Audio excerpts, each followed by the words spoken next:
할렐루야. 임마누엘 주의 성령이 우리와 함께 하십니다. 지금도 성령님께서 우리 안에서 함께 하시며 연약한 우리를 도우시고 지키시고 인도하십니다. 성령 충만합시다. 이 시간에는 우리 함께 찬송하면서 우리 옆에 분들을 축복하는 시간을 갖고자 합니다. 우리가 코로나 이전에는 이렇게 함께 찬송을 했었는데 생각해보니까 이렇게 찬송 안 한 지가 한 1년하고도 한 9개월 정도 된 것 같습니다. 우리 함께 찬송하면서 우리 옆에 분들을 한번 축복하는 시간을 가져보도록 하겠습니다. 우리 자연스럽게 옆에 분들 보시면서 인사도 하시고 축복도 하시고 사랑합니다. 날마다 너의 삶에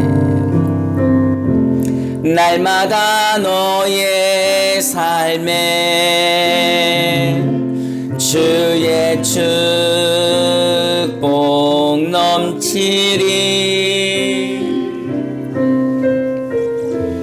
주가 널 지키시며 너를 인도하시.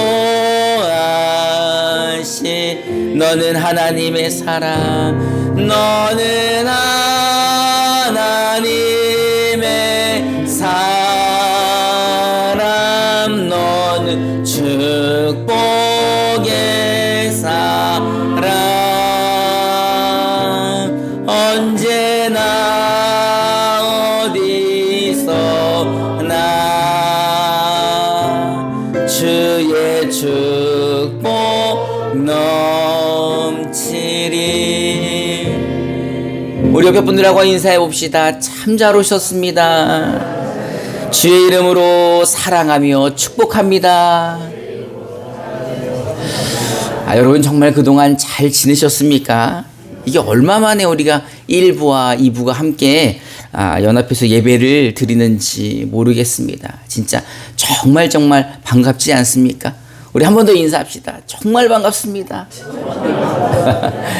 예, 우리 다 함께 2021년도 표를 한번 읽어봅시다. 시작. 하나님 앞에 잠잠히 참고 기다리는 교회. 아멘. 그런 교회 되기를 주님의 이름으로 축원합니다.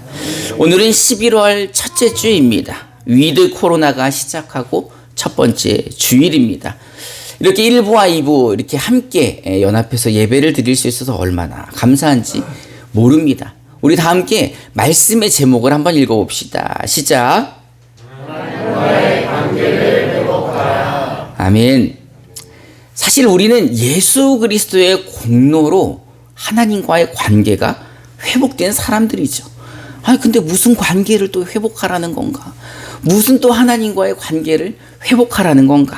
이렇게 생각하실 수 있으시겠지만 사실 원래 우리가 하나님 앞에서 죄인들 아닙니까? 그런데 그 조상 아담으로부터 우리에게 들어온 모든 죄가 우리에게 영향을 미쳐서 그 죄로 하나님 앞에 심판받고 멸망받아야 될 사람들인 거죠. 그런데 예수 공로로 말미암아, 그 예수의 십자가의 은혜로 말미암아 우리가 죄 사함 받고 하나님의 자녀가 된 것입니다. 그래서 우리가 회복된 사람들인 거죠. 엄밀히 말하면 이미 우리는 회복된 사람들인 게 맞습니다. 그런데 또 뭐를 회복해야 될까? 하나님과 어떤 관계를 회복해야 될까? 여기서 제가 질문을 하나 드려보겠습니다. 여러분들은 도대체 하나님과 어떤 사이십니까? 여러분들은 하나님과 어떤 관계이십니까? 여러분 어떤 사이세요? 예? 하나님의 자녀 맞으십니까? 우리 옆에 분들 보고 한번 인사해 보겠습니다. 몰라 뵈서 죄송합니다. 여러분 다 하나님의 자녀셨군요. 오늘 본문 말씀을 보니까요, 하나님께서는 하나님의 자녀된 우리를 유업을 이을 자라고 말씀을 하십니다. 개역 한글과 개역 개정에서는 유업을 이을 자라고 하지만 우리말 성경에서는 상속자라고 번역을 해놓고 있습니다. 우리 갈라디아서 4장 1절부터 2절을 개역 개정으로 한번 읽어봅시다. 시작. 내가 또 말하노니 유업을 이을 자가 모든 것의 주인이나 어렸을 동안에는 종과 다름이 없어서 그 아버지가 정한 때까지 후견인과 청지기 아래에 있나니. 아멘. 하나님의 자녀된 우리는 유업을 이을 자가 맞습니다. 상속자인 거죠. 사실상 상속자가 주인인 게 맞지만 어렸을 적에는 후견인과 청지기, 여기서 청지기는 재산을 관리해주는 사람을 말합니다. 그 아래서 종처럼 지낸다라고 말하고 있는 겁니다. 언제까지 종처럼 지내야 될까요? 하나님의 때가 이를 때까지. 하나님이 허락하실 때까지 주인이지만 아직은 어리니 종처럼 지내는 거죠. 사실 뭐 어른들은 금세 이해하실 거예요. 예전에는 뭐 부모님이 자녀들을 강하게 키우기 위해서 어렸을 때는 호되게 훈련시키기도 하고 뭐 여기 성경 말씀처럼 종처럼 훈련을 시키기도 하지 않습니까? 뭐 드라마 같은 것을 보더라도 기업을 물려받기 위해서는 어디서부터 시작을 해요? 평사원부터 시작을 하는 경우도 있지 않습니까?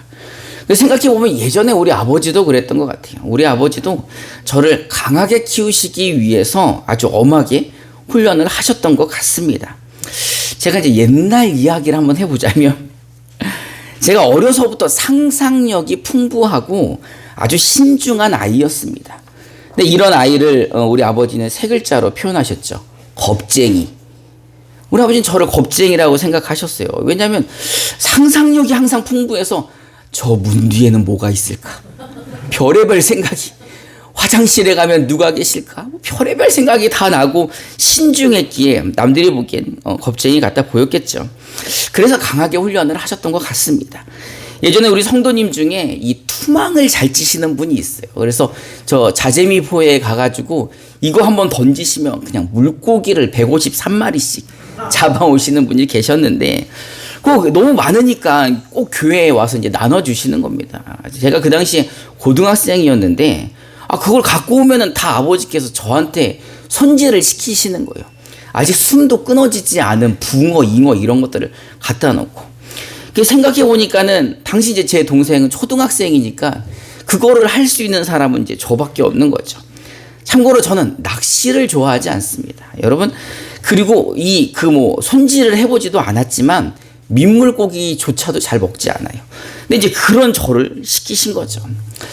그때 생각해 보면 이 살아있는 수많은 붕어와 잉어들을 제가 기절시키고 또 그들을 수술대 위에 올려놓고 수술을 하고 그 비닐 벗기는 게 왜 이렇게 힘든지 그거 벗기면 사방팔방으로 다 뛰잖아요. 근데 그 정도는 이제 양반인 거죠. 어느 날 이분이 황소개구리를 잡아오신 거예요. 근데 여러분 황소개구리 보셨어요? 진짜 황소만 해요. 저도 그때 처음 봤는데 그 잡아오셨다고 저 교회 마당에 다라에다가 놓으셨다는 거예요. 그래서 다라 위에다 놓으셨나 봤더니 놓고 빨간 다라를 덮은 다음에 그 위에다 양동이의 물을 가득 채워서 놨는데 양동이 물이 이제 흔들리는 거죠. 펑, 펑. 도대체 얼마나 큰 거예요. 근데 아버지는 이제 저에게 그 개구리를 잡아서 껍질을 벗겨놓으라는 명령을 하시고서는 호련히 사라지셨던 거죠. 그때 생각하면 아직도 소름이 끼치는 거예요. 그래서 실체는 보지 않았지만 이만한 빨간 다라를 그 위에 양동이를 들썩거릴 정도면 얼마나 크다는 거예요. 그래서 고무장갑을 끼고 이제 그 목장갑을 끼고서는 양동이를 이렇게 내렸더니 이 빨간 다라가 확 뒤집어지는 거죠. 그때다 하고 제가 딱 잡았는데 진짜 그 황소개구리를 잡았는데 이만한 거예요, 이만해. 근데 황소개구리가 저한테 말을 하는 거예요. 놔. 얼마나 무서운지 그거를 제가 내동댕이를 쳤는데 잠시 정신을 잃은 것 같더니 다시 일어나서 저한테 이러는 것 같아. 너무 무서워가지고 제가 이 녀석을 기절시키고 그 이후에는 여러분들의 상상에 맡기겠습니다. 제 어렸을 때 이런 일들이 한두 개가 아니에요. 더 이야기를 하자면 여러분들이 시험 들까봐. 근데 사실 이제 그때는 잘 몰랐지만 지금 생각해보면 아버지가 저를 강하게 키우시기 위해서 그러셨던 것 아닌가. 그래서 그 당시에는 조금 섭섭했지만 지금은 이해를 할 것 같습니다. 그래서 이 겁쟁이였던 아들이 지금은 그런 거 별로 무서워하지 않거든요. 오늘 본문 말씀을 보면요, 하나님께서 우리가 상속자가 맞다고 얘기를 하십니다. 우리가 유업을 이을 자가 맞다고 이야기하십니다. 그런데 아직은 어리기에, 아직은 실질적인 주인이 아니기에 후견인과 청지기 밑에서 종처럼 살게 하신 겁니다. 우리 갈라디아서 4장 3절부터 5절을 우리말 성경으로 한번 읽어봅시다. 시작. 이와 같이 우리도 어린 나이였을 때는 세상의 초보적인 것들 안에서 종로를 했습니다. 그러나 때가 차자 하나님께서는 자기 아들을 보내셔서 한 여자에게서 나게 하시고 율법 아래 나게 하셨습니다. 이는 율법 아래 있는 사람들을 구속하시고 우리로 하여금 아들의 신분을 얻게 하기 위함입니다. 아멘. 그러나 이제 때가 찼습니다. 하나님의 때가 이르렀고, 그래서 하나님은 이제 세상 초보적인 것 아래서 종노릇하던 우리를 이제 하나님의 자녀로, 상속자로, 주인으로 세우시기 위하여 그 아들 예수를 동정녀 마리아에게서 태어나게 하십니다. 이걸 우리는 무슨 날이라 그래요? 성탄절이라고 하지 않습니까? 기쁘다 구주 오셨네, 만백성 맞아라. 이 날이 바로 하나님의 때가 차서 하나님의 계획이 시작된 날. 그래서 그날 하나님은 예수를 동정녀 마리아에게서 태어나게 하시고 율법 아래에 있던 사람들을 구원하시기 위해 그 아들 예수를 십자가에 못 박아 죽게 하셨다는 겁니다. 그가 죽음으로 말미암아 하나님의 자녀들의 죄가 사함을 받고 그들이 하나님의 자녀가 되는 권세를, 신분을 얻게 된 것입니다. 우리 요한복음 1장 12절부터 13절을 우리말 성경으로 한번 읽어봅시다. 시작. 그러나 그분을 영접한 사람들, 곧 그분의 이름을 믿는 사람들에게는 하나님의 자녀가 될 권세를 주셨습니다. 이 사람들이 하나님의 자녀로 태어난 것은 혈통이나 육정이나 사람의 뜻으로 된 것이 아니라 하나님의 뜻으로 된 것입니다. 아멘. 영접했다는 말이 무엇입니까? 그분의 이름을 믿는 것입니다. 그분이 누구예요? 예수의 이름을 믿는 자에게는 하나님의 자녀가 되는 신분을 허락해 주셨는데 그게 사람의 뜻대로 된 게 아니라 누구 뜻대로? 하나님의 뜻대로 되었다는 겁니다. 예수를 믿어 영접하는 게 하나님의 뜻대로 되셨다는 거죠. 그래서 하나님이 우리를 자녀 삼으신 것입니다. 근데 이 계획이 언제 계획하신 거예요? 여러분들 다 아시는 창세전에 이미 계획하신 일 아닙니까? 세상이 창조되기 전에 이 모든 것들을 계획하시고 우리를 선택하시고 그리고 때가 차서 그리스도 예수 안에서 우리가 하나님의 자녀가 되시기 위해 자녀로 삼으시기 위해 그 아들 예수를 이 땅에 보내주시고 자기 백성을 저의 죄에서 구원하시기 위해 예수님이 십자가에 죽게 된 것입니다. 그 하나님의 계획에 의해 그 하나님의 선택에 의해 이제 우리가 하나님의 자녀가 되었다는 것입니다. 여러분 믿으십니까? 이 때가 차고 난 이후 지금 몇 년 지났습니까? 2021년이 지난 거잖아요. 그러니 이제 더 이상 우리는 어린아이가 아닌 거죠. 더 이상 그 청지기와 그 후견인 밑에서 종처럼 훈련받을 것이 아니라 이제는 주인의식을 가지고 왜요? 이제 우리가 상속자니까 우리가 유업을 이을 자니까 진짜 하나님의 자녀의 신분을 획득한 사람들이기 때문에 이제 우리는 하나님의 자녀답게 살아야 되는 겁니다. 여러분 하나님의 자녀 맞으십니까? 하나님을 아버지라 부르시는 분들 맞으십니까? 그렇다면 이렇게 하나님의 자녀된 자들에게 하나님은 오늘 말씀을 통해 조금 더 다정다감하게 부를 수 있도록 우리에게 애칭을 선물로 주셨습니다. 우리 갈라디아서 4장 6절을 우리말 성경으로 한번 읽어봅시다. 시작. 하나님께서 자기 아들의 영을 우리 마음속에 보내셔서 아바 아버지라고 부르게 하셨습니다. 아멘. 우리가 하나님의 자녀이기에 하나님의 아들의 영이 우리 가운데 임하시고 그 하나님의 영이 우리 마음 가운데서 하나님을 아바, 아버지라 부르게 하셨다는 겁니다. 여러분, 이 아바라는 이 말은요, 아람어입니다. 아람어. 이 아람어는 고대 시리아의 언어였는데 예수님 당시에 예수님도 이 아람어를 사용하셨고 예수님의 제자들도 아람어를 썼다는 겁니다. 아니, 이 사람들은 히브리 사람들인데 왜 아람어를 썼을까? 여러분, 신약 성경은 뭘로 기록되어 있습니까? 헬라어로 기록되어 있어요. 그러니까 기록은 헬라어로 하고 사람은 히브리 사람들인데 말은 아람어를 사용했다는 겁니다.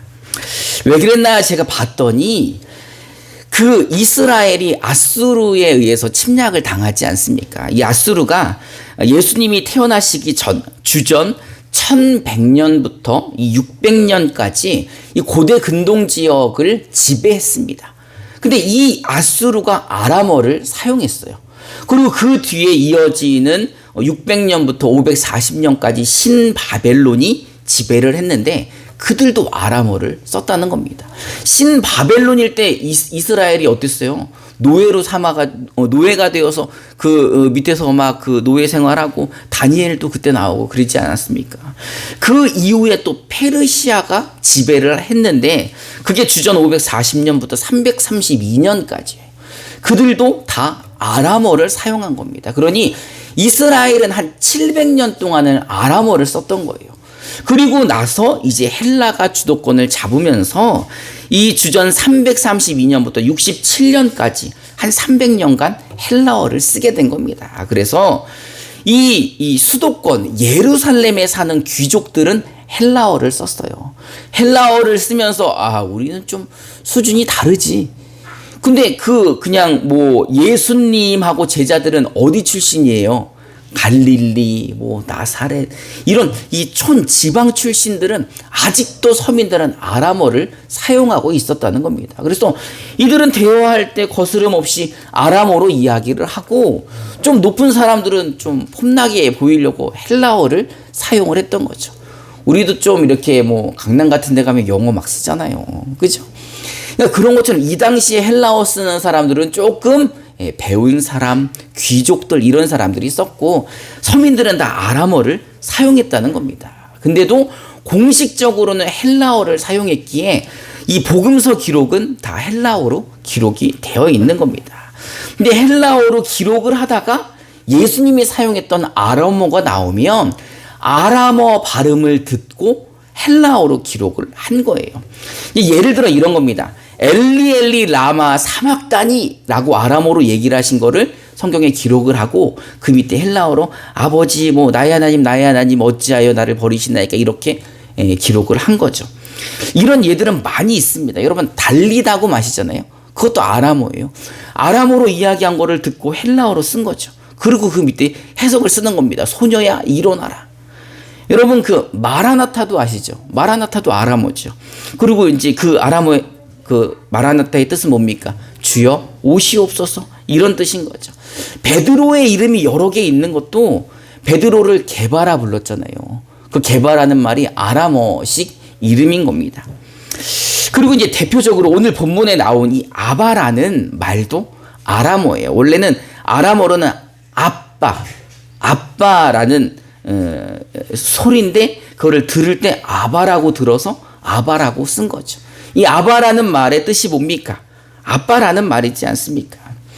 하나님은 우리에게 이제 여기서 우리란 예수 그리스도를 믿고 하나님의 자녀된 사람들을 말하는 겁니다.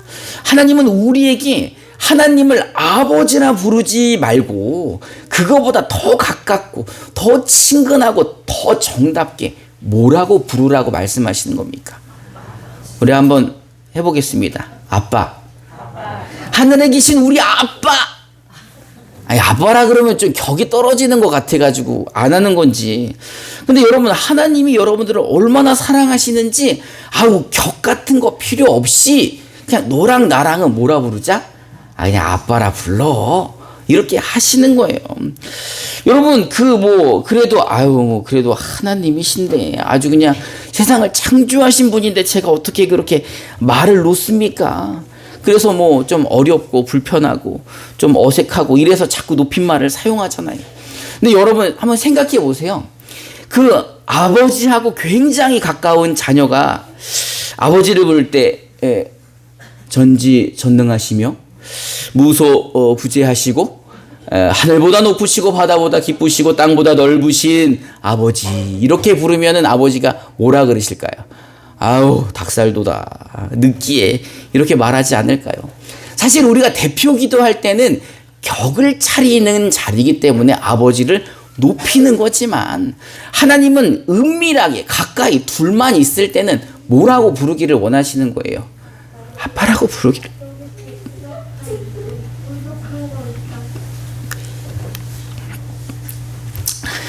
그게 하나님의 마음인 거죠. 야, 너랑 나가 내 사이에 무슨 격이 있다고.